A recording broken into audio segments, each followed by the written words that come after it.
Vamos então à segunda parte do vídeo. Depois nós vamos juntar tudo e fazer um vídeo só. Então a introdução da lição diz o seguinte. Nesta lição veremos os aspectos gerais do discipulado, com destaque para o papel de Paulo no processo do discipulado nas igrejas que plantou. Perceberemos que esse foi o meio pelo qual nosso Senhor nos concedeu para que os recém-nascidos na fé fossem formados segundo o caráter de Cristo. Olha, sabemos que Paulo também teve um discipulado, né? Quem é que discipulou Paulo? Barnabé. Barnabé que fez o discipulado. Buscou Paulo, ensinou, ajudou, colocou ele para trabalhar. Tudo isso apresentou aos apóstolos. Olha só, um trabalho de um discipulador. Agora, Paulo também discipula outros. Por exemplo, Timóteo, Tito. Então, ele vai discipular a estes, né? E ele, em todas as igrejas, ele repassa e vai aí, mostrando Cristo para eles, né? Ele é imitador de Cristo, então ele diz, olha, sejam meus imitadores. Por quê? Porque eu sou imitador de Cristo. Então ele vai mostrando como ser, não é apenas como fazer. A maioria das pessoas querem ensinar os outros como fazer, mas a pessoa não é. Então você deve ensinar como ser. E aí fica mais fácil o discipulado. Jesus, olha, é um exemplo, né? Então os discípulos, os apóstolos, olhavam para Jesus e viam, esse é o exemplo perfeito. Então esse é o molde, nós temos que caber nesse molde. Temos que moldar nossa vida de acordo com aquilo que nós vemos em Cristo. Nós vamos perseguindo, né? Aí Cristo, olhando sempre para Ele, o autor e consumador da nossa fé. Então vamos olhando para Jesus Cristo. Vemos também que Paulo, através de suas cartas, né, ele vai também discipular a todos. E continua discipulando até hoje. Então vamos ver os aspectos gerais aí do discipulado, segundo então ensinou Paulo, claro, aí, inspirado pelo Espírito Santo. No tópico 1, nós temos então Paulo e o discipulado bíblico. Subtópico 1, o discipulado bíblico.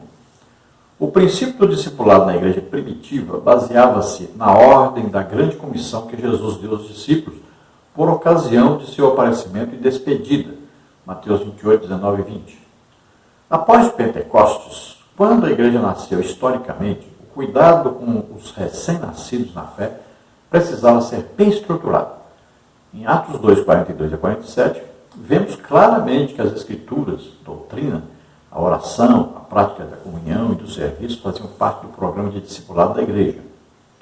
Assim, o apóstolo Paulo, onde fazia discípulos, não somente convencia-os a respeito de Cristo, mas mostrava-lhes como imitá-lo. Atos 17, de 1 a 9, 1 Tessalonicenses 1, 2 a 10. Então veja que existiu o quê? Uma grande comissão. Jesus ensinou isso, disse o que era para fazer.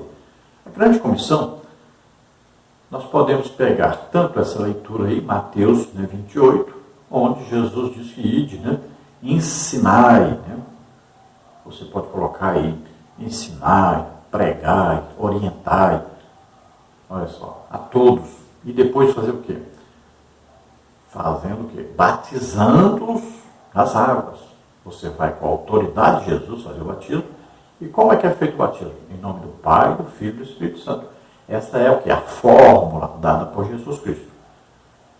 E temos também a grande comissão, Marcos 16, olha, ide por todo mundo, pregai o evangelho a toda criatura. Quem crer e for batizado será salvo, porém quem não crer será condenado. Aí diz, esses sinais seguirão os que crerem. Aí, olha, meu nome, né? Falarão novas línguas. O que é falar novas línguas? Ser batizado com o Espírito Santo. Ao impor as mãos sobre os enfermos, serão curados. Olha, isso tudo fala o quê? De dom aí, dons de curar. Tem um sinal, né? Para você orar para as pessoas serem curadas. Tem o dom do Espírito Santo para você orar em milhares de pessoas serem curadas. Tem o falar em línguas do batismo com o Espírito Santo, mas tem o dom de variedade de línguas também, quando você fala vários tipos de línguas. Então veja só, tem os sinais de todo crente e tem os dons do Espírito Santo, que são a multiplicação desses sinais. Então, isso está dentro da grande comissão. Isso tudo tem que ser ensinado. Então, olha só, Paulo pegava então isso que Jesus ensinou, que Jesus passou, né? E ele pegava isso e transmitia aos novos convertidos, e por toda parte ele sempre ensinava e pregava sobre essas coisas, para que as pessoas vissem que esta era a vontade de Deus, era o mandamento de Jesus para todos. E Paulo cumpria isso? Ele podia ser exemplo disso? É evidente. Ele ensinava com a sua própria vida também. Então as pessoas viam em Paulo aquilo que ele aprendeu de Jesus. Então ele disse, sede meus imitadores, como eu sou de Cristo. Ele disse, olha, o que vocês viram em mim, imitem. Então, aquele discipulador é aquele que pratica aquilo que ele deseja que os outros também pratiquem. Então, ele é aquilo que ele deseja que os outros sejam. Então, ele imita Cristo para que os outros possam imitá-lo, porque estavam imitando a Cristo. E nós vamos ver, então, em Atos 2, já no início da igreja, havia o quê? Olha aí, doutrina, né? Os ensinos básicos das Escrituras. Doutrina não é ensinar costume para ninguém. Costume é uma coisa, doutrina é outra. Então, doutrina, aí fala, né? Batismo nas águas, batismo com o Espírito Santo, fala de dons do Espírito Santo, fala sobre aí, salvação, arrependimento, né? Então, são várias as doutrinas bíblicas e que devem ser ensinadas. Agora, batismo nas águas, nunca você condicione o batismo nas águas a um curso de discipulado. Nunca. Olha, pregou-se o Evangelho. Quase 3 mil almas aceitaram. Foram batizados nas águas imediatamente. Eunuco, Filipe prega. Imediatamente batizado nas águas. Paulo, lá com os Efésios, 12 que aceitaram através de Apolo. Apolo batizou errado, né? Batizou lá no batismo de João Batista. Batismo de João Batista é para arrependimento de pecado. O crente aceita Jesus, na mesma hora ele se arrepende dos seus pecados. Não é no batismo nas águas.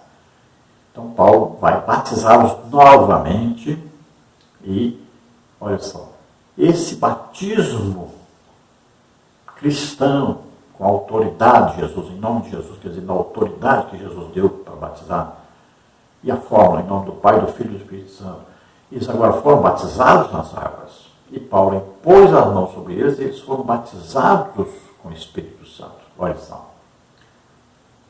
Por que batizados com o Espírito Santo? Porque agora eles realmente estavam batizados corretamente, eles estavam seguindo a fé correta.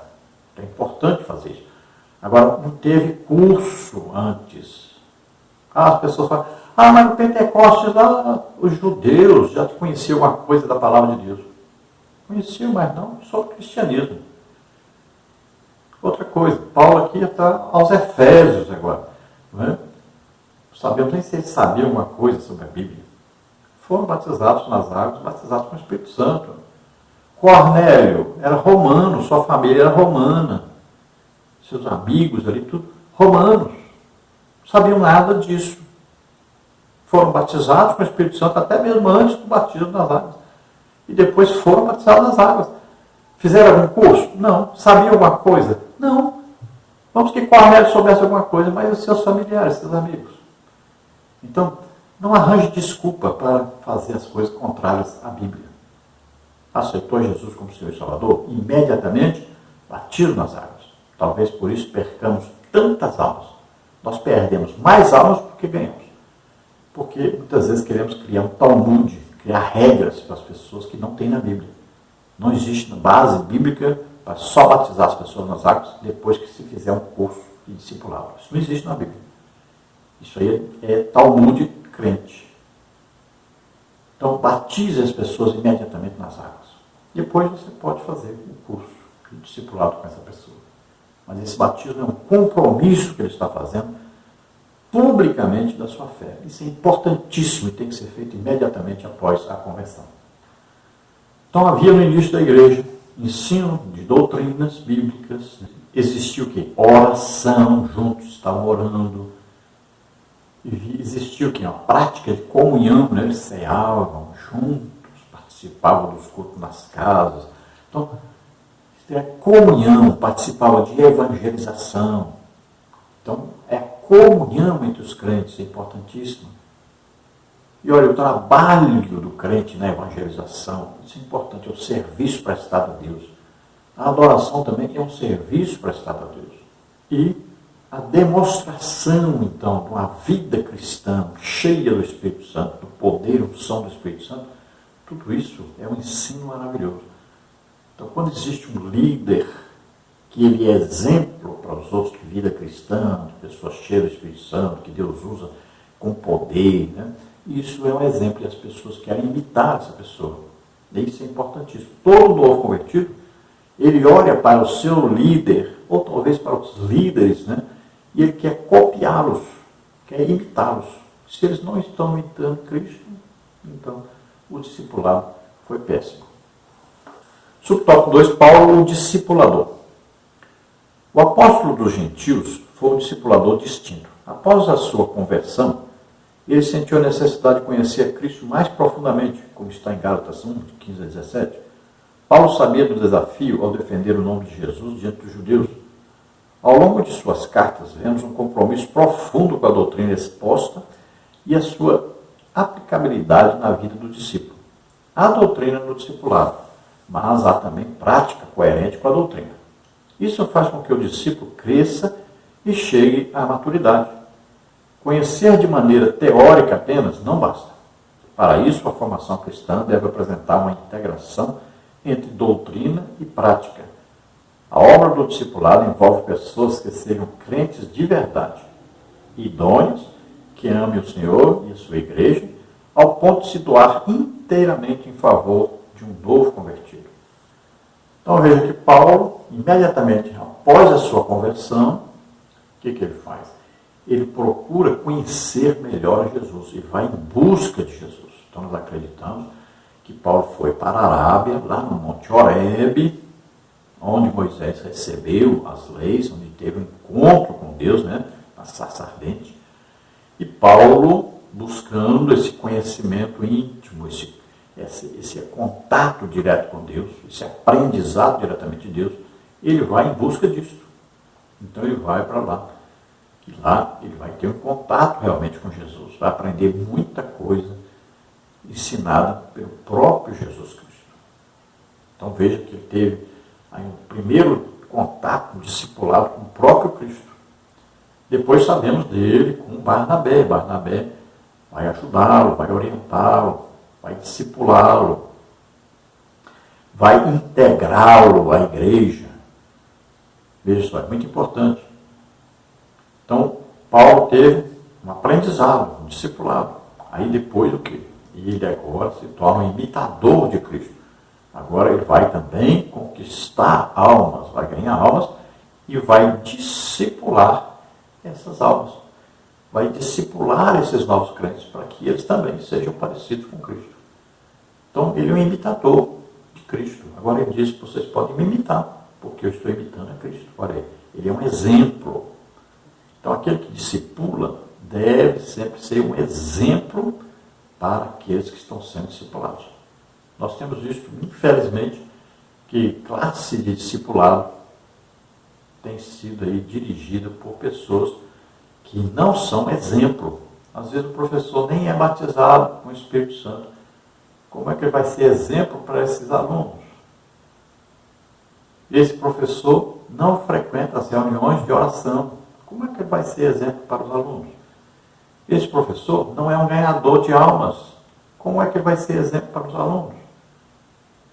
Esse professor não jejua. Como é que ele vai ser exemplo para os alunos? Esse professor não lê a Bíblia toda. Às vezes nunca leu a Bíblia toda e nem lê sempre a Bíblia toda. Então não é um exemplo para os alunos. Veja bem, essa escolha desse professor discipulado aí é muito importante. Quando eu fui superintendente geral da Igreja de Imperatriz, com mais de 20 mil alunos, eu sempre fazia questão de orientar sobre essa classe, porque eu já fui professor na classe de discipulado. Então eu orientava sempre. Quem é a pessoa melhor para dar aula nessa classe? O próprio pastor. Porque ali vão ser dados ensinos básicos sobre as doutrinas bíblicas.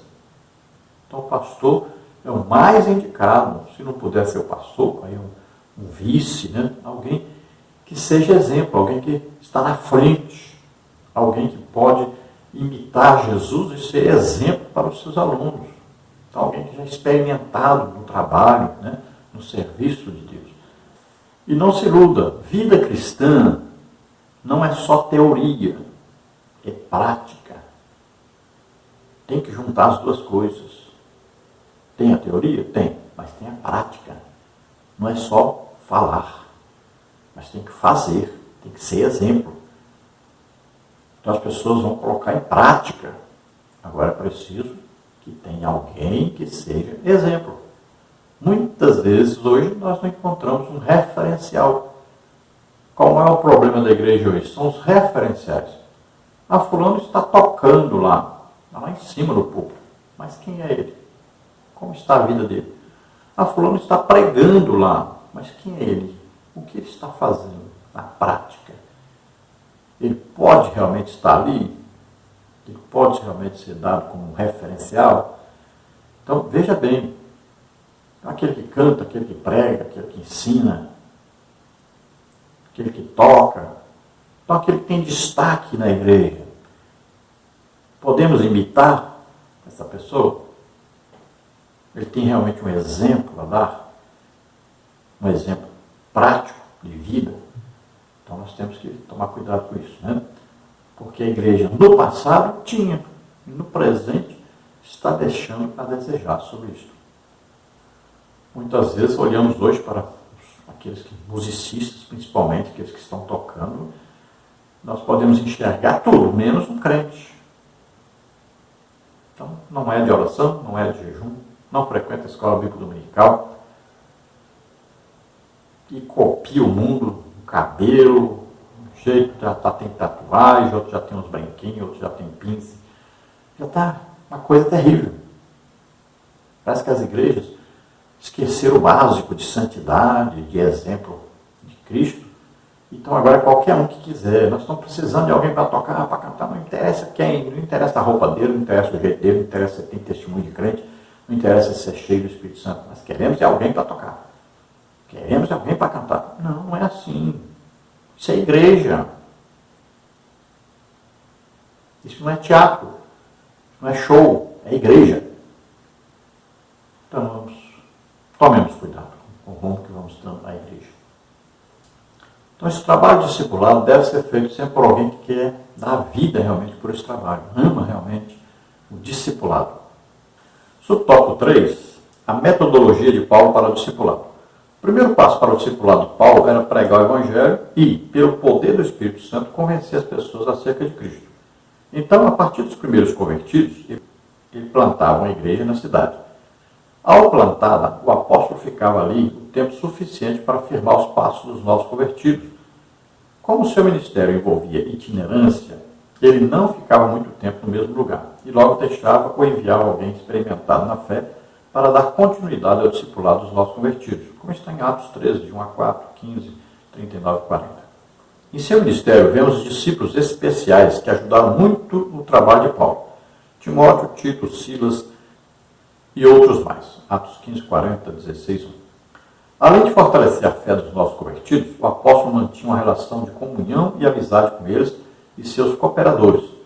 Uma lição importante aqui é destacar que a obra do discipulado envolve pessoas que sejam crentes de verdade, idôneos, que amem o Senhor e a sua igreja, ao ponto de se doar inteiramente em favor de um novo convertido. Então, a primeira coisa, Paulo pregava, ensinava e também demonstrava sempre o poder de Deus. Veja bem, Paulo diz, o meu apostolado entre vós foi confirmado com Deus com sinais, prodígios e maravilhas. Então, geralmente era assim.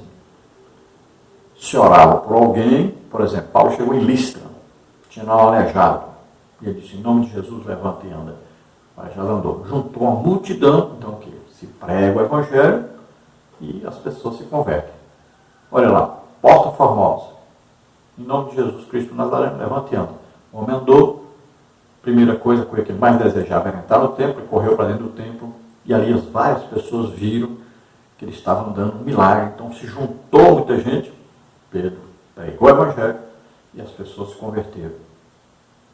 Vou voltar um pouquinho mais no início da igreja, Atos 2. Falavam em línguas, isso atraiu muita gente.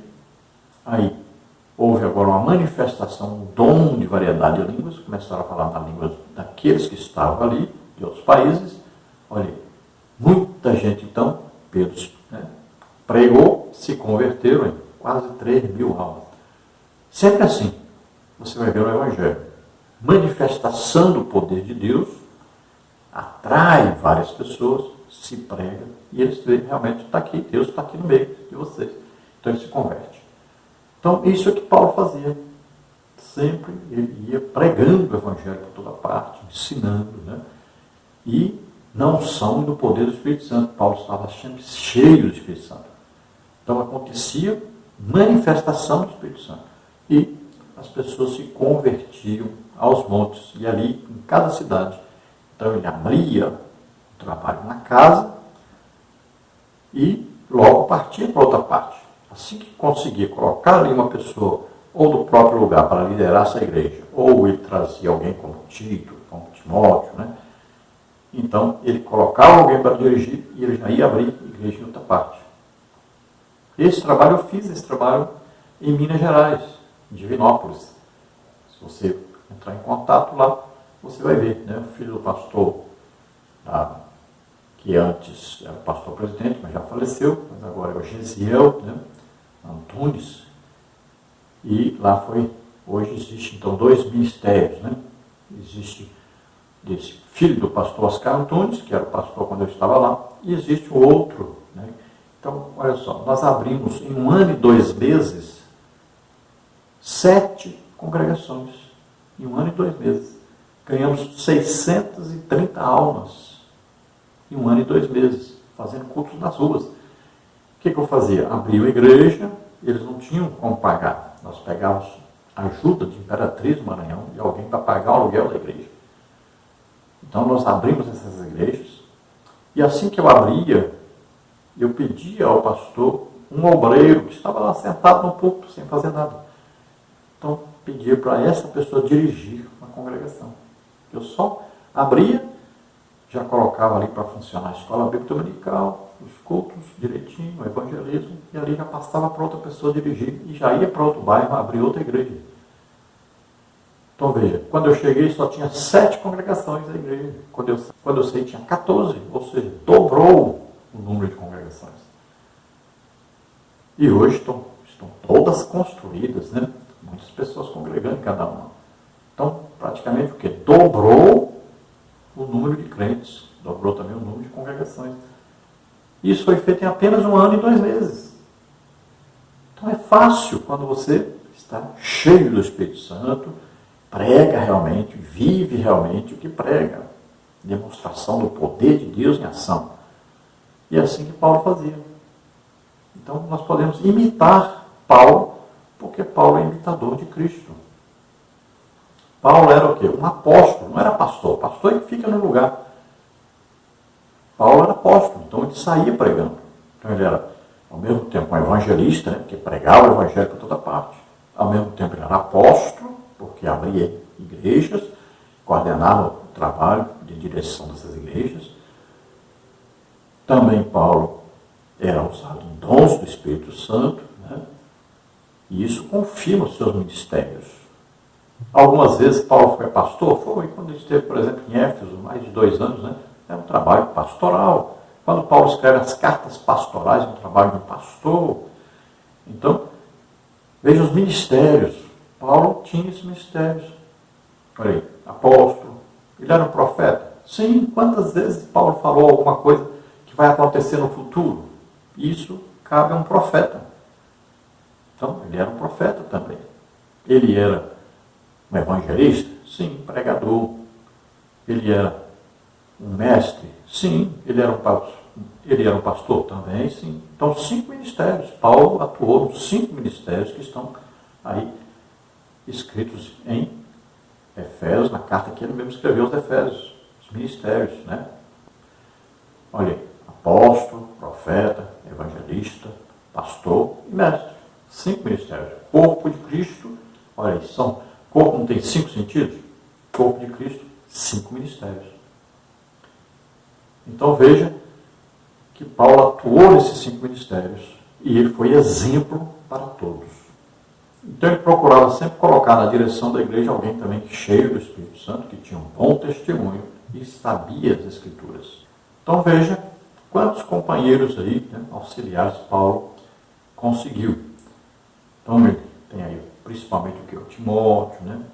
Tem aí o Tito, ele tem aí a Lídia, onde foi colocado na igreja, na sua casa, ele tem aí Priscila e Áquila, tem o seu companheiro de viagem, o Silas. Então, olha só, esses companheiros, essas pessoas que Paulo ia conhecendo, né, ia discipulando também, aí não esquecemos de falar aí o Barnabé, né, e outros mais. Então, essas pessoas eram ao mesmo tempo discipuladas, treinadas, viam o exemplo de Paulo e iam fazer como Paulo fazia, iam agir como Paulo agia. Então, essas pessoas podiam realmente dirigir essas igrejas que Paulo havia aberto. Agora, veja bem que eram pessoas que entregavam suas vidas ao trabalho da igreja. Hoje nós temos visto quantas igrejas dirigidas por pessoas que têm um trabalho secular. A pessoa não tem tempo para orar, não tem tempo para ler a Bíblia, não jejua, não tem tempo para preparar uma boa mensagem, não evangeliza, não visita as pessoas. Isso é absurdo. Nós temos visto aí igrejas que realmente o trabalho a gente fica lamentando. Porque um pastor que não tem fé em Deus, que Deus pode sustentá-lo, que é a coisa básica, um pastor que não se dedica às ovelhas, não visita, não aconselha, não é exemplo, não participa dos trabalhos, não é homem de oração, de jejum, de estudo da Bíblia. Infelizmente, né? Muito triste isso. Oremos pela igreja e seus líderes de hoje. Então, muito triste, realmente lamentável a situação.